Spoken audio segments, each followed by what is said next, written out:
The sun was about to set, yet the beggar was still moving from house to house begging for food. When he entered the second house, the woman in the house poured water on him and warned him never to set foot in her compound. He tried to tell the woman that he was only looking for food, but the woman sneered and promised to pour hot oil on him if she enters the house and meet him again when she comes out. The beggar shook his head and laughed inwardly. These were the rich people that wanted him to marry their daughters. These were the people that were ready to give him anything for their daughters to become his. Tradition or no tradition, it seemed he would defy the tradition for his own good. Wasn't it laughable that none of them cared for the poor? Well, his parents presented 4 beautiful maidens to him, and he had chosen to test them all before deciding on whom to marry. What he wouldn't do was to marry a woman who would turn his kingdom into something else. They were all beautiful, but he was out to find the one with the most compassionate heart. According to the gods, his wife must come from one of the 4 homesteads. To cap it all, the 2 families he had entered had treated him not just as a beggar but a leper, including the particular ones he was to marry. He strapped his bag and began to move again. Now he was heading to the 3rd family. Although based on his mother's words, even if others failed his test, this particular one wouldn't. This one was a very big family surrounded by a tall fence. He knocked at the gate, but no one answered. When he pushed the gate, it became open.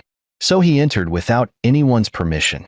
As he was about to reach the middle of the compound, the gate man came out from nowhere and stopped him. "Who are you?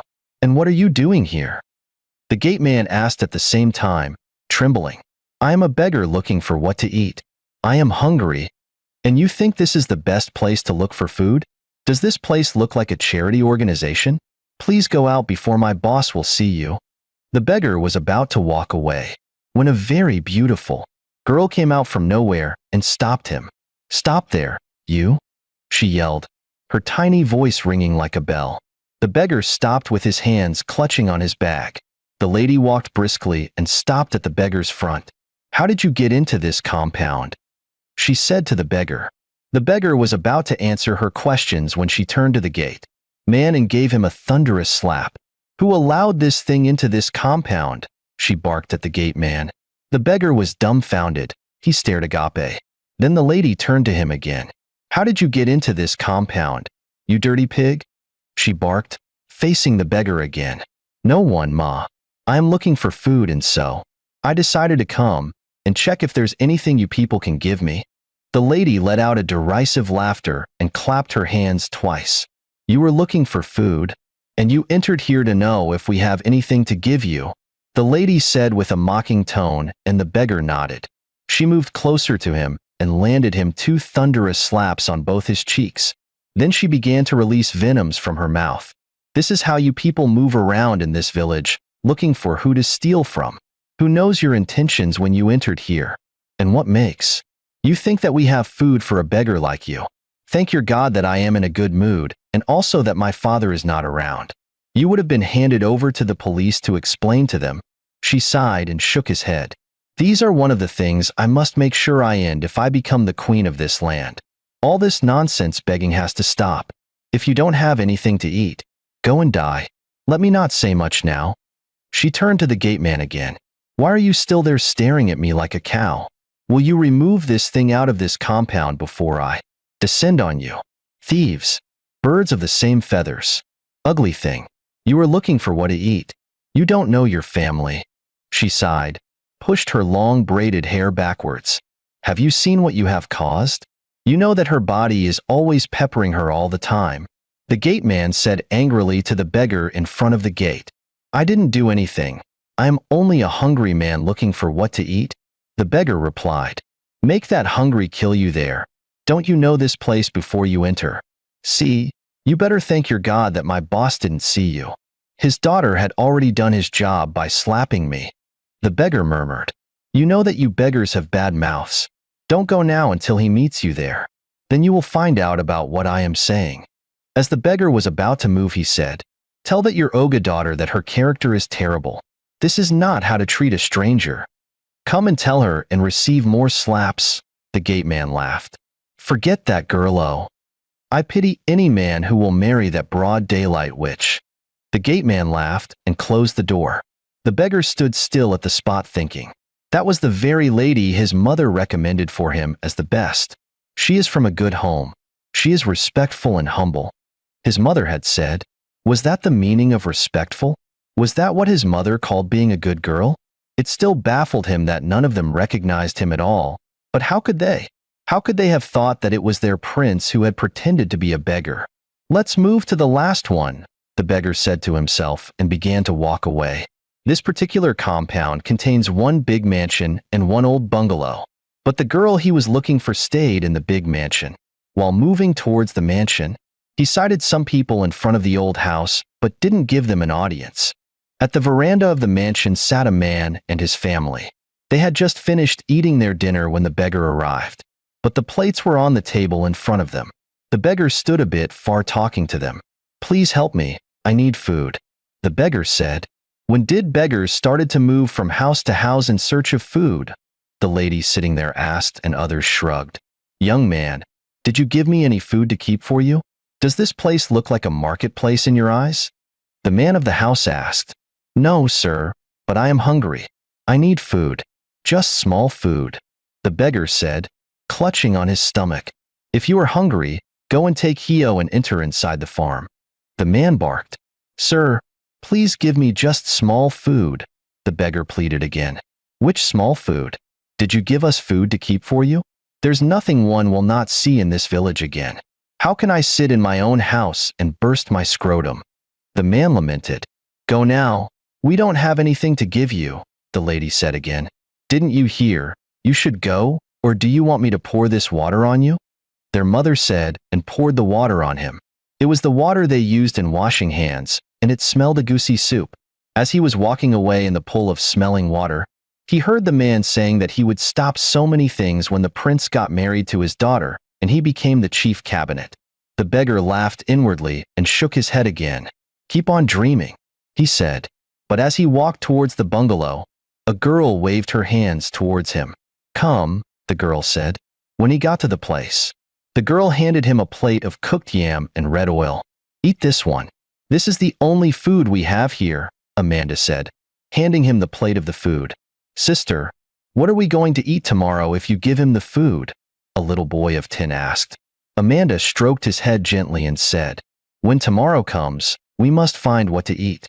We have been surviving, right?" she asked, and the boy nodded his head. The beggar stared at them. He moved his eyes from the one that gave him the food, to the little one complaining, and then to the one laying on the floor sleeping. He didn't know what to do or say. "You can keep the food for him," the beggar said, but Amanda shook her head. "You are the one who is hungry now. Eat and drink water. I will find out what he will eat tomorrow." The beggar didn't know how to reject the food again. How could he eat the food while he knew that he had food in abundance in his palace? No, that was wickedness. After a lot of spiritual fights within himself, he sat down on the bench and ate the food, not because he was hungry, but to show appreciation. After eating the food, he drank water and thanked Amanda very well. "Good Samaritan.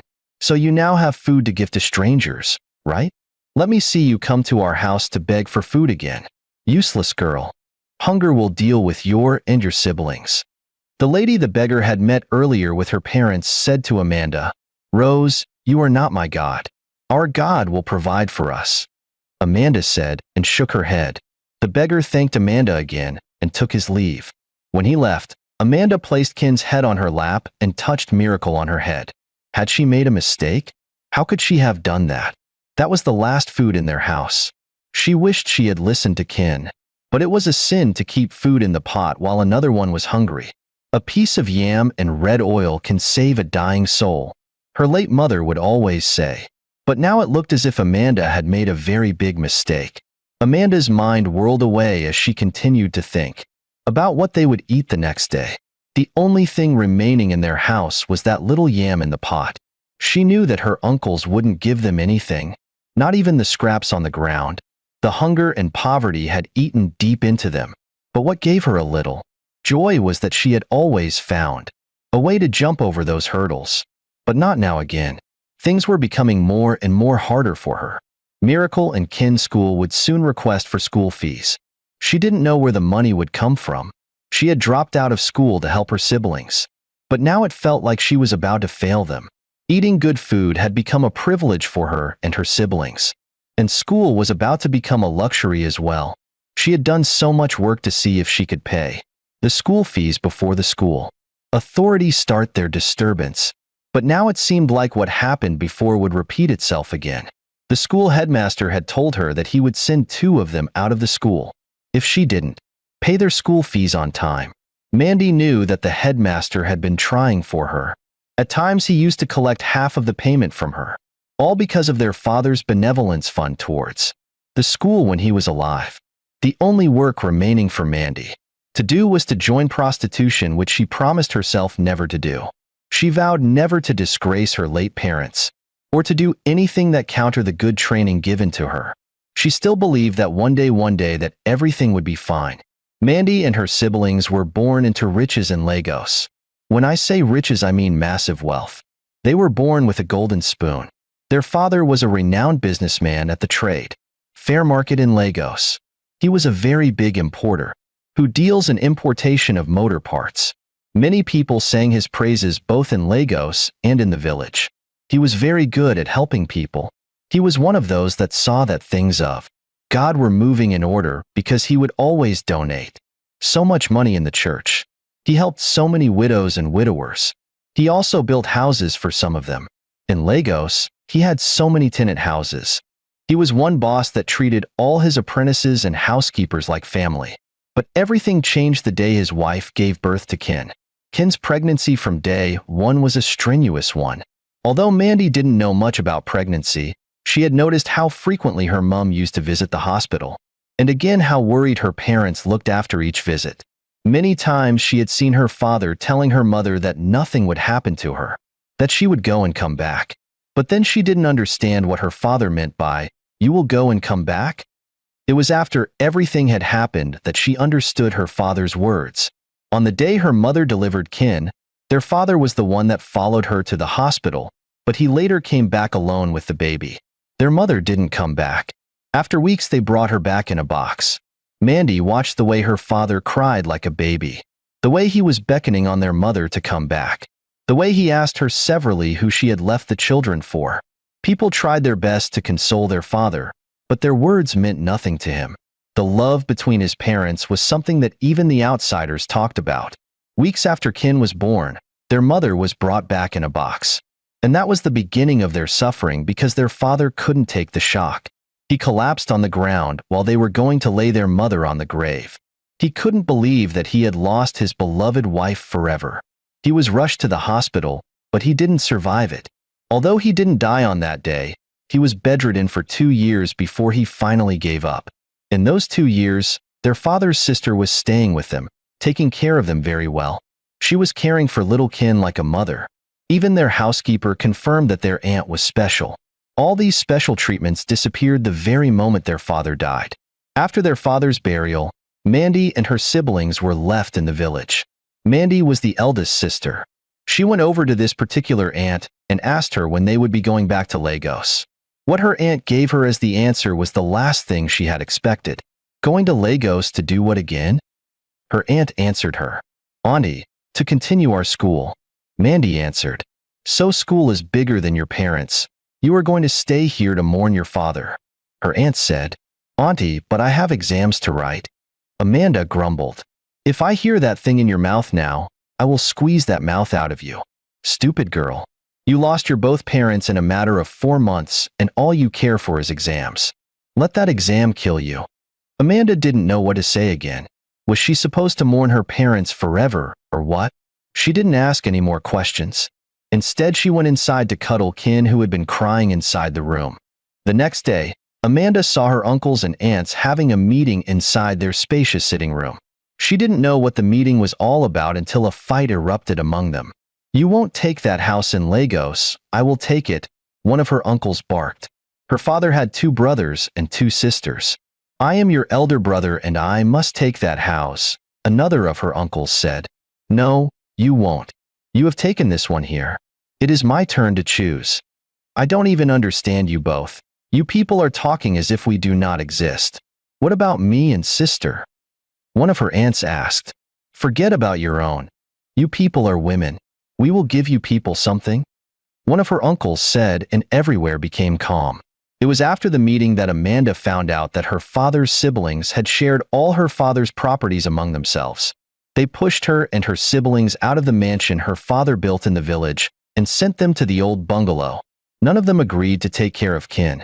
They said that Kin was the one that killed their parents and therefore it would be better if he died. Mandy was only 14 at the time, and she started from that age to take care of her two siblings. She turned herself into their mother and their father. No one asked about them. All the people that their father helped, none of them wanted to help them. Their mother was the only child of her parents, and her mother's parents were dead. So there was no one from their maternal home to ask about them. The only people they had were people from their paternal home. But these people detested them so much. Miracle. Miracle. Wake up, let's go inside. Amanda said, waking Miracle up from sleep. Miracle stood up, stretched herself, let out loud yawns, and they went inside the house. Inside the house, Amanda stared on the ceiling, still engulfed with different thoughts. The prince paced around the marble floor rhythmically. He couldn't believe what he had seen. Of all the people in the village, the only one that offered him food to eat was someone without enough food. Giving is from the heart, not because one has enough, his mother said, as if she knew what was going through his mind. Mum, you won't understand, the prince said, settling on the couch. Mum, you should have been there to see how these people treated me. One of the ladies you people are asking me to marry even slapped me. Slapped you? Whose daughter is that? Who is the person that slapped the crown prince of this land? The queen, his mother, barked. Mum, she didn't slap the crown prince, she slapped a beggar in rag clothes, the prince said and laughed. Whatever, the queen shrugged. Prince, I had been looking for you. Didn't your mother tell you that? The king asked as he stepped inside the sitting room. Oh, my king, Mum told me, but the prince wanted to talk, but the king cut in. Well, let's discuss everything now. The coronation of the crown prince would be in 3 days, yet you have not chosen a bride. What exactly is the problem? I think I have given you the 4 families to choose from. Choose one of the ladies. The king said. Dad, I am not choosing any of them, the prince said firmly. You are not serious. Do you think our tradition is a joke? I have told you that you won't marry any other woman. You must choose one of these ladies. Why, Dad? Why? I don't want to marry any of them. The prince lamented. You are asking me why. Were you both not here when the chief priest said that the next queen must come from any of the 4 families? Do you want to challenge the gods? See, Henry, you have enough time to choose or I will choose for you. The king narrated angrily.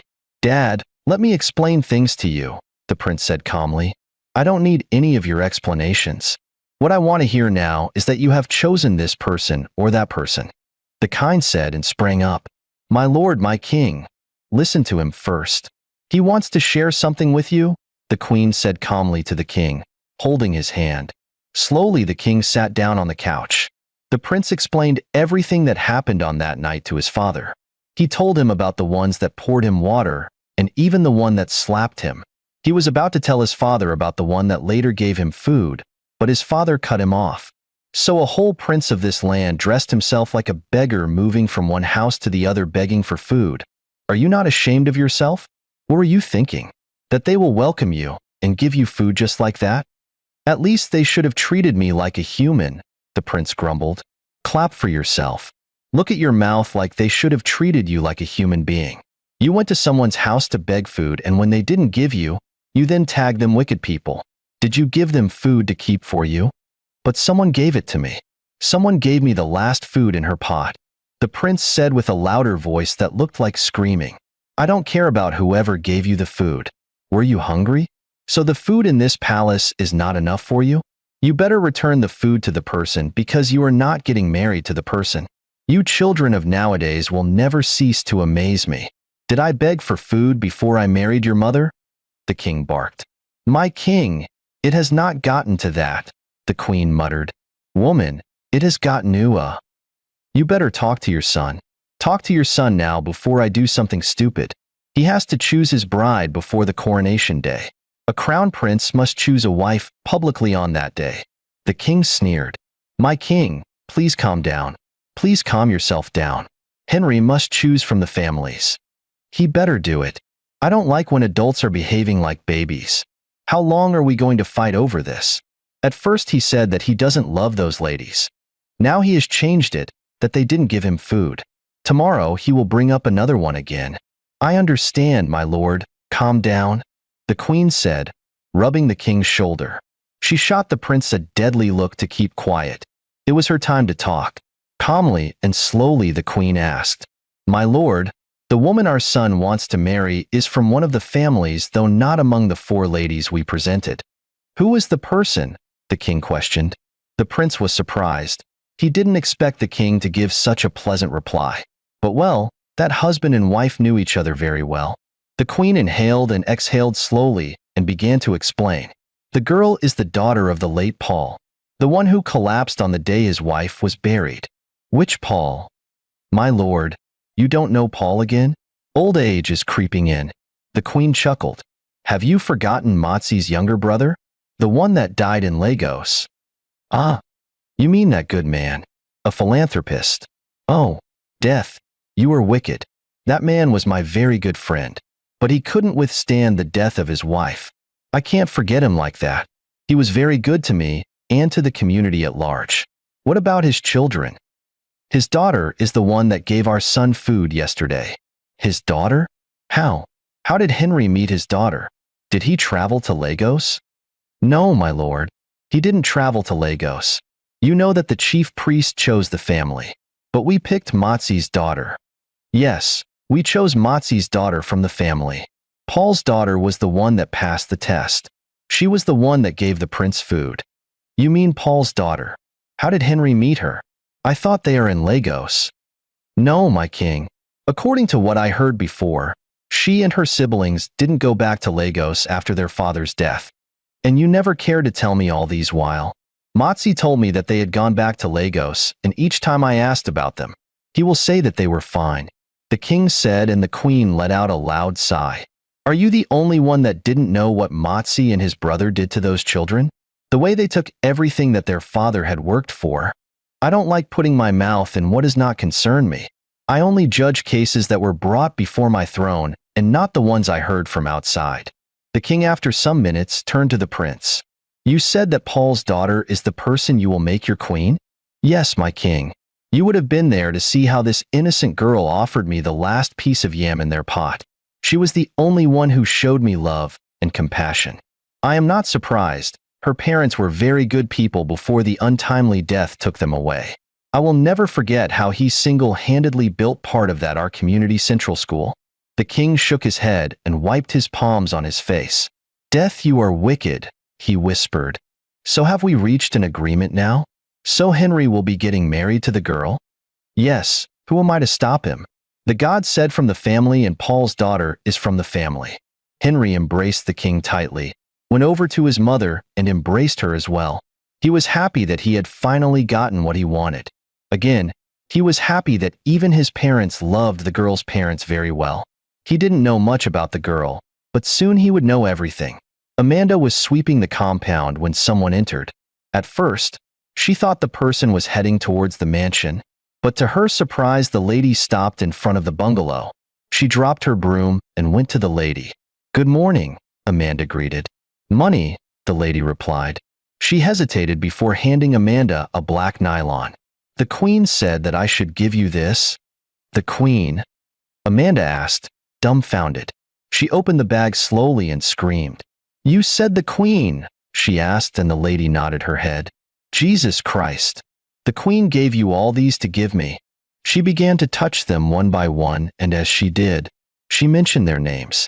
Rice, beans, Maggie, Mangala fish, onions, crayfish. Amanda swooped low and knelt on the ground. Tell the queen that God will bless her. Tell her that she will never lack anything in this life. For remembering me and my siblings today, my God will shower her with massive blessings. She will live long to eat the fruit of her labor, to see her children. The God I serve will always be there in the time of her needs. As she remembers an orphan like us, My God never forsake her. In the midst of praying, Amanda burst out crying, cascade tears streaming down her face, flowing down like a river. The lady calmed her down and then lifted her up. Wipe your tears, my dear. Our God is alive. I will pass all these beautiful prayers across to the queen. When the lady left, Amanda danced around and took the bag inside the house. She had forgotten that she was sweeping when the lady came in. She left the broom outside the compound and went straight to the kitchen to cook. She made a very delicious jollof rice and mangala fish. They had never eaten such food since they came back to the village. Ken and Miracle felt like throwing themselves on the ground when they returned from the stream. The joy was massive. It choked them up. They hadn't expected such luxurious food. Amanda had promised to look for what to cook before they returned, but definitely not rice. Rice and mangala fish was a luxury, a rich man's food, the type their uncle ate with his family every Eek market day. Ken and Miracle also prayed for the queen. After eating the food to their satisfaction, they went inside the room and slept. It didn't matter that they slept in the night. The food was so intoxicating like alcoholic beverages that it left them sleepily. The queen sat on a chair grinning. The prince was also there with her. They were both happy. The lady had told them how happy Mandy was when she received the gift of the food items, and also how she bursted out into cry when she was praying for the queen. I am glad that you found this girl, the queen said to the prince. Who knows what they had been passing through? Mum, I think they had been mistreating them badly. Based on what I saw yesterday night, I think their uncle is a bad person. You need to see how his daughter was talking to this girl because she gave me food. Hunger will kill you and your siblings. This is what she said to the girl when she saw me eating. Tomorrow we will find out who hunger will kill and who it will not kill, the queen chuckled. The day is so bright as if it knows that something great was about to happen. The elders said that their ancestors had a meeting with the weather and that they had told the weather to hold both rain and sun. The weather, after staring at them, agreed and nodded its head. That was why the weather on every coronation day was always mild and comforting. People moved from here and there.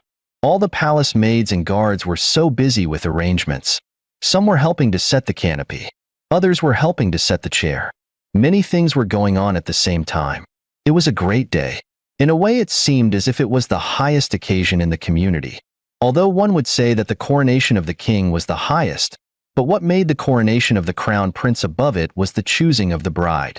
Many people came from far and near to witness the time the crown prince would make his choice. It was always a beautiful and remarkable ceremony. The queen moved briskly inside the house with her personal maids. They had finished decorating both exterior and interior, and the queen was moving around to examine them, to know if they had given her what she wanted. Henry wasn't just a crown prince, but his only son.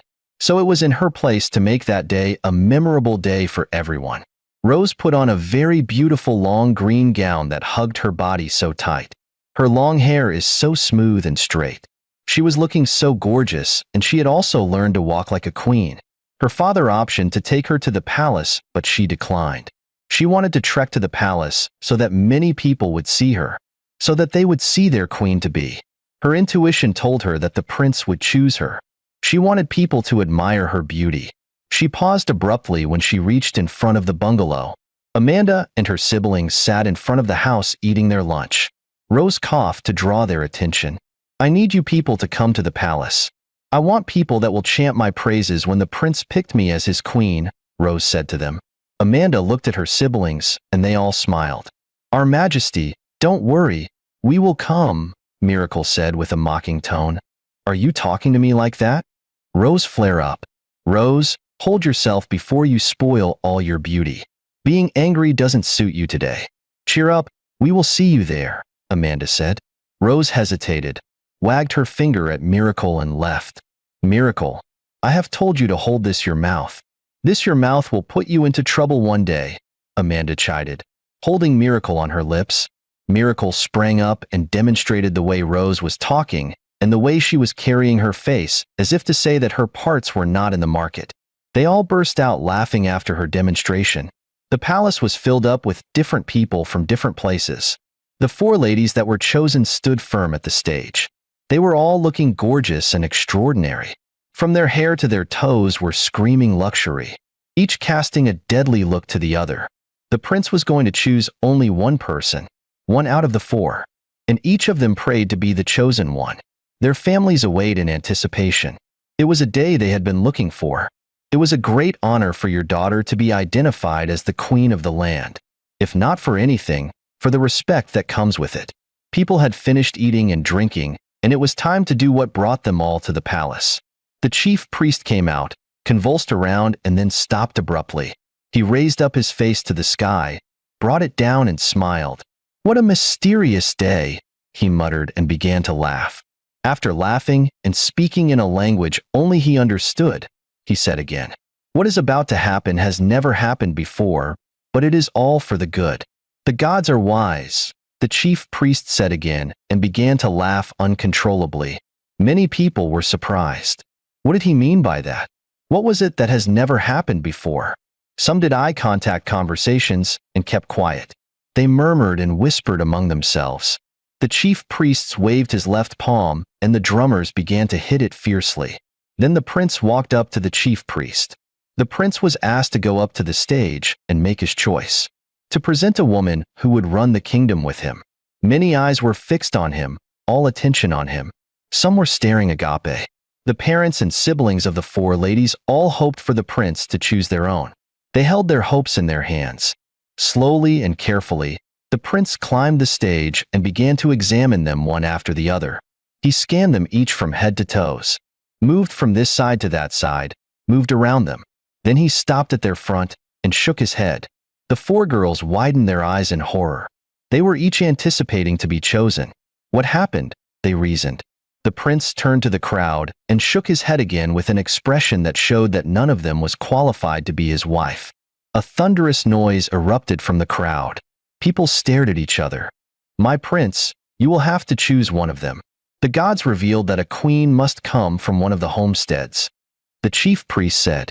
The four girls nodded their heads in unison. For them, there's no going back for him. The prince nodded his head and began to climb down the stage. He didn't utter a word. He quietly moved at the back of one canopy, rolled his eyes this side and that side. Then he saw her. She was there sitting absent-mindedly, talking to her siblings. Her clothes were not that beautiful. She didn't put any makeup on. Her hair was just her natural hair that she packed in cornrows. Yet she was beautiful, shining like a morning star. The prince walked towards her and grabbed her hand. Everywhere stood still. The whole place felt like a place where they had poured cold water. No. Amanda's uncle didn't know when he screamed, but thank God for his wife that reminded him where he was, and he shut up immediately. Amanda's eyes widened in horror. She was terrified. She looked at her siblings and saw the fear in their eyes. Even she was afraid. She didn't know what to do. She thought she had committed an offense. The four girls at the stage began to sob silently. On top of the stage, in front of the crowd, the prince raised Amanda's right hand and said, "Behold, this is the woman after my heart, the woman I will call my own." Amanda's uncle collapsed on his chair, and his wife began to fan him with her wrapper. His words sent a chill down Amanda's spine. She wasn't expecting anything like that. She didn't know what to say or how to react. She was filled with mixed emotions. People stared at her. The queen went there and embraced her tightly. Yet Amanda hadn't found her tongue. She fixed her gaze on the ground like a sheep ready to be slaughtered. It was too much for her. It was overwhelming. Slowly the four girls climbed down the stage, leaving only the prince and Amanda, their faces caked with griefs. Rose cast a deadly look at Amanda, shook her head and left. The chief priest convulsed around and hit his mantle on the ground. The mantle vibrated the ground, and then the prince began to talk. "My people, I greet you all," the priest said, pushing the air with his left palm. "We greet you," the crowd roared. "Remember, the gods said that I must pick one maiden among the four homesteads. This girl here is from one of the homestead. I hope everyone knows her." "Yes, we know her," the crowd roared. "She is the daughter of the late Paul. We all know Paul and his wife very well. She is exactly like her parents. I was the beggar who moved around the day before yesterday begging for food." The crowd stared surprised. They didn't understand him, but the people he was talking to understood. They knew themselves. Amanda was shocked. She accidentally lost her balance, but the prince held her hand tight. She looked up at the prince and brought her face down. She was only helping a hungry man without knowing that he was a prince. What a mysterious day it was. Are you people surprised? Some poured water on me. One even slapped me, all because I was asking for food. She is the only one that offered me the last piece of yam in her pot. Where is our humanity? We do not have conscience anymore. Well, no need for all these long talks. She grinned and faced Amanda. For offering the only piece of yam in your pot to me, I will make sure that you and your siblings never lack anything in this life. The prince said to Amanda, and she remembered her mother's words again. A piece of yam and red oil can save a dying soul. The chief priest came up to the stage and crowned him the crown prince of the kingdom. It was really a memorable day for everyone that came to the palace. After the celebration, with the help of the prince and the king, Amanda and her siblings retrieved all her father's properties both in the city and in the village. Her uncle was chased out of the mansion to the bungalow. People praised Amanda for her act of charity towards the prince. Amanda and the prince got married, and they made a very beautiful couple and ruled the king with love and harmony. Everyone in the village loved their story and also used it to teach little children the benefits in the act of giving. Hello, champions. I hope you enjoyed the stories. Please hit the like button, leave a comment below, and subscribe to my channel. Thanks.